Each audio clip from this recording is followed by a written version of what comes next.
ब्रह्मचैतन्य महाराजांचा 110वा पुण्यतिथी महोत्सव येत्या बुधवारपासून सुरू होत असून 6 जानेवारीला पहाटे समाधीवर गुलाल पुष्पांचं उधळण होणार आहे। या महोत्सवानिमित्त गोंदवल्यातील समाधी मंदिर विविध कार्यक्रम सुरू राहतील।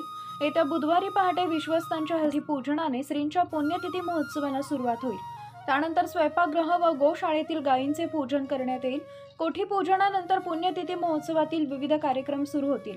या दरम्यान रोज सकाळी श्रींच्या पादुका व प्रतिमेची पालखी मिरवणुकीची ग्रामप्रदक्षिणा होईल।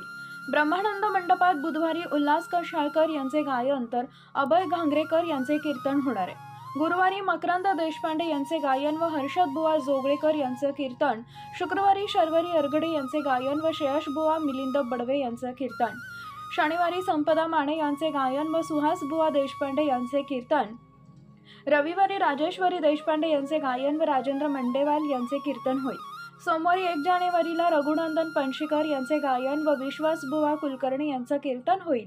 मंगळवारी राहुल देशपांडे यांचे गायन व रामनाथ बुवा अय्यर यांचे कीर्तन, बुधवारी मंजुषा पाटील यांचे गायन व सदानंद गोखले, गुरुवारी केतके माटगावकर व रामदास आचार्य यांचे कीर्तन, शुक्रवारी महेश काळे यांचे गायन व विलास गरवारी यांचे कीर्तन होणार आहे। श्रींच्या पुण्यतिथी महोत्सवातील सर्व कार्यक्रमांची माहिती मानदेशी आवाज या चॅनलवर पाहण्यास विसरू नका।